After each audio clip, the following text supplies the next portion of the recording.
بسم الله الرحمن الرحیم. السلام علیکم.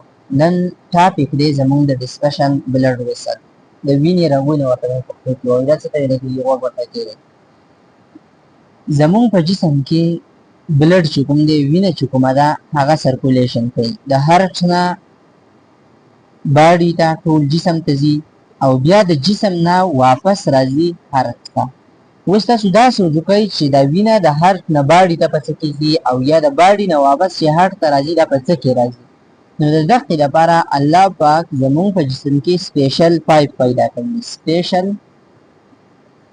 ټیوب، تاسو ورته پایپس هم ویلی شئ. صحیح ده؟ سپیشل پیپان دي پکې ته او هغې ته مونږ وایو بلډ ویسل. څه ورته وایو؟ بلډ ویسل. نو بلډ ویسل هر هغه پایپس دي یا هر هغه ویسل دي چې په هغې کې وینه سرکولیشن کوي، یعنی وینه پکې ته ځي راځي. نو درې قسمه بلډ ویسل دي. صحیح ده؟ 3 ټایپس دي. کوم کوم دي؟ نمبر 1 3 ټایپس دي. صحیح ده؟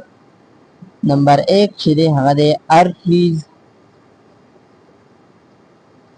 دغه شانتې نمبر 2 چې دی هغه دی وینز او 3 نمبر دی کیپیلریز.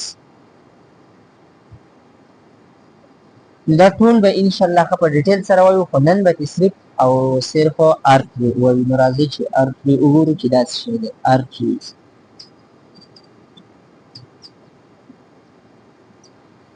نو ارټری هر هغه بلډ ویسل دی یا د بلډ ویسل یو قسم دی، هغه بلډ ویسل چې هغه د زړه نه وینه وړي، کیری بلډ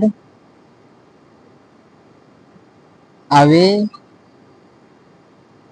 from heart.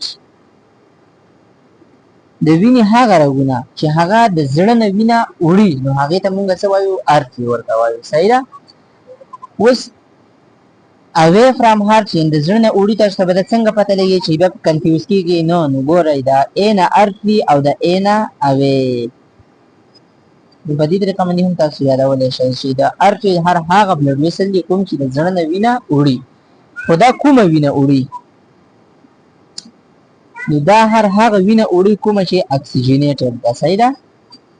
اکسیجنیټډ، اکسیجنیټډ وینه یا اکسیجنیټډ بلډ هر هغه بلډ دی په کوم کې چې د اکسیجن مقدار سیوا دی، یعنی کوم سره چې اکسیجن سیوا دی او کاربن ډای اکساید پکې ته نشته دی یا کم دی. صحیح ده؟ نو هغې ته ویل کېږي اکسیجنیټډ.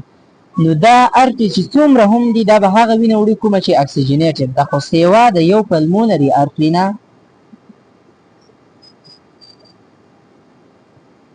دا پکې ایکسپشن دی. صحیح ده؟ ارټري سیوا د پلمونري ارټري نه چې دا ډي اکسیجنیټډ بلډ وړي، ډي اکسیجنیټډ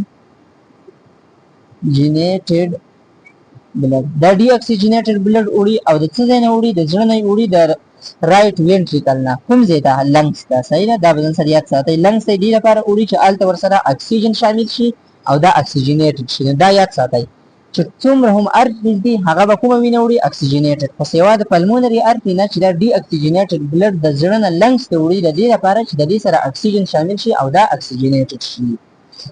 نو دا ډیر زیات اسانه ښه. اوس دې کې یو خبره د کتاب کې بله هم لیکل ده چې د دې ارټري کلر څنګه دی، کلر د ارټري څنګه دی. صحیح ده؟ نو د دې کلر چې دی هغه برایټ ریډ دی، ریډ دی. صحیح ده؟ او ریډ د دې د وجې نه دی ځکه چې په دې کې اکسیجن شته دی. د اکسیجن د وجې نه د دې رنګ څنګه دی؟ برایټ ریډ دی. اوس په سټرکچر باندې د دې یو دوه درې خبرې وکړو. سټرکچر اف ارټري، د دې ارټري څنګه سټرکچر دی؟ نو چې کله تاسو ارټري ته وګورئ نو دې کې 3 لیئرز دي، 3 لیئرز دي، یعنی 3 پکې پردې دي یا پکې ته 3 والونه دي. تاسو چې ورته هر څه شي وایئ. دې خوا وګورئ لږ باندې، دا دا ارټري. صحیح ده؟ په دې کې د بالکل اوټر دا بهر ته چې کومه ده دا اوټر لیر دی، درشن د ورپسې دا بله لیر دی یا بله دغه وال دی، دې ته ویل کېږي میډل لیر. ایو دا بالکل دننه دی چې دې ته ویل کېږي انر لیر. صحیح ده؟ نو 3 لیئرز شو پکې ته په ارټري کې. نمبر 1 اوټر لیر،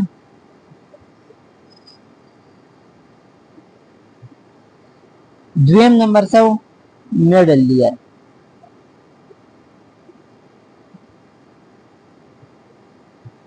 او 3 نمبر چې کوم دی هغه د انر لیر.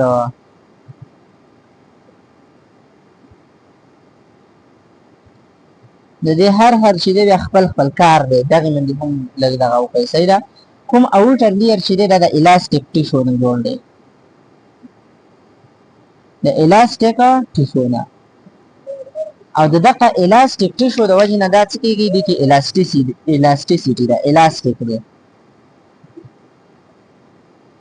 نو چې دا الاستیک دی نو دا څه کېږي ایکسپینډ کېدی هم شي او کانټریکټ کېدی هم شي یعنی سټریچ کېدی شي داسې په اسانه باندې څه ویلی شي چې دا سټریچ کېدی شي ښورېدلی شي نو د دې څه فایده شوه د دې فایده دا شوه چې کله زمونږ د بلډ پریشر چې دا سیوایي نو دا به څه شي خور به شي نو چې دا کله خور شي نو په هغې کې به په اسانۍ سره بلډ څه کېدی شي تللی به شي خو چې کله بلډ پریشر کم وي نو دا به بیا واپس کانټریکټ کېږي نو د دې دا فایده شوه چې لکه مثال په طور های بلډ پریشر دی نو په هغې کې به دا ارتې چې کومه ده دا به برسټ کېږي یعنې چوي به نه ځکه که یو مثال په طور تاسو یو پوکاڼۍ راواخلئ او په هغې کې اییر یو شان داسې انټر کوئ نو دا به سټریچ کېږي څه به کېږي سټریچ کېږي ځکه چوي نه خو که دا مثال داسې پوکاڼۍ داسې بالون چې دا سټریچ کېدلو صلاحیت پکې ډېر نه وي نو دا به یو دم څه کېږي وبړزېږي نو دغه شانتې د اوټر لیر چې دی کې الاستیک ټیشو دی چې د هغې د وجې نه دا خورېدی شي که بلډ پریشر سیوا هم وي خو دا به خور شي نو د هغې دا فایده شوه چې دا به څه کېږي برسټ کېږي به نه صحیح ده نو های بلډ پریشر هیلپ ان های بلډ پریشر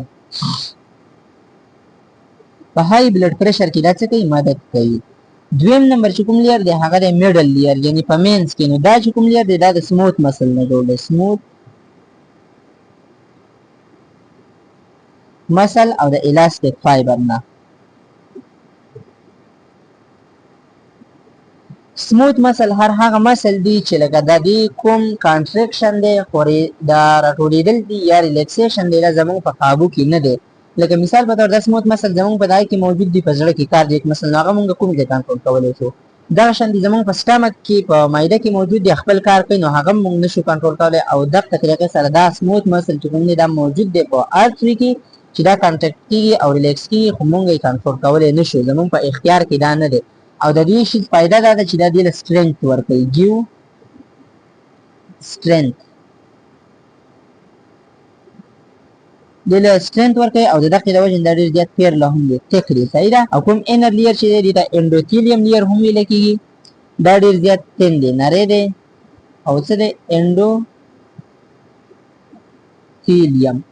اوس د دې څه فایده ده دا د انډوتیلیم سیل نه جوړ دی صحیح ده د دې دا فایده ده چې دی دغه چې کوم دی دا کوم لیومین چې د لیومین اوس تاسو ته وایم یعنې دا مثال په طور باندې دا ارتي شو صحیح شو دې کې دا بالکل د پاکي کوم لیر چې دی اخرانه ادا یې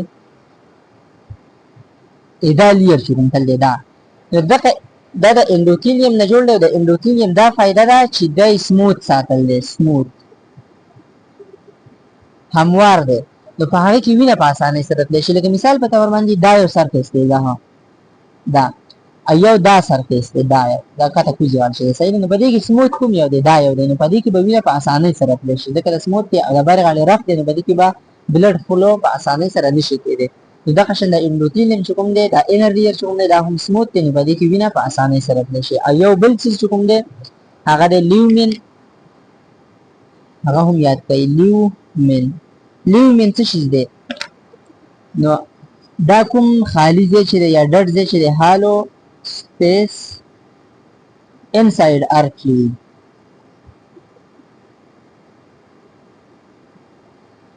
په ارتري کې د کوم خالي ځای چې دی په کوم کې چې د وینه روانه وي دقې ته ویلی کېږي لیومین ها بلډ فلو چې په کوم ځای کې کېږي هغه ځای ته څه وایي لیومین لکه دا بالپین دی که نه په دې کې د پکې د کوم خالي ځای چې دی دقې ته ویلی کېږي لیومین صحیح ده دغه شان دا په ارتري کې دی په ارتري کې چې دی نو بیا پکې ته وینه روانه ده اوس د دې ارتري چې کوم دی د دې نه بیا ډېر شی ارتریز دي خو په ټولو کې غټه ارتري چې کومه ده هغه د ایورټا ویلی کېږي ایورټا دا ټولو کې لارجسټ ارتري دی صحیح ده لارجسټ ارتري په ټولو کې غټه ارتري ده چې دا څه کوي اکسیجنیټډ بلډ وړي دا د کوم ځای نه راغلی دا ایورټا چې ده دا د لیفټ وینټریکل د لیفټ وینټریکل نه ختل ده او د دې نه بیا نورې هم ډېر شی ارتریز چې دی راوتي دي بیا دا ډیوایډ شوې ده تقسیم شوې ده ډیوایډ شوې ده وړو ارتریز ته سمالر ارتریز ته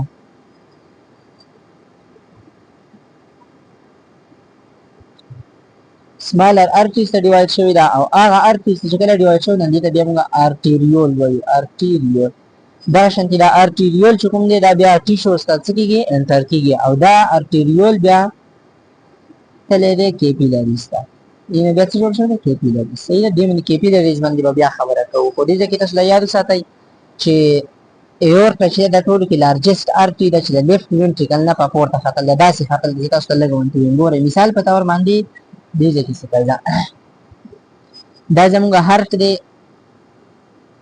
دا صحیح شوه دا لیفټ وینټریکل دی دا لیفټ ایټریم دی د لیفټ وینټریکل نه داسې په پورته یو رګ ختل دی بلډ ویسل تل دی څه تل دی بلډ ویسل داسې او دغه ته موږ اورټا وایو ځکه دا ټوله غټه دي کې په پورته به یو درې دغه تقریبا ختل دي ارټریز دا بیا داسې واپس راکوزه شو د ټول جسم ته زموږ څه ورکړل دی اکسیجنیټډ بلډ چې دی را رسوي په صحیح طریقې سره صحیح ده نو دا و زموږ نننی ټاپک امید دی چې تاسو راته پوه شئ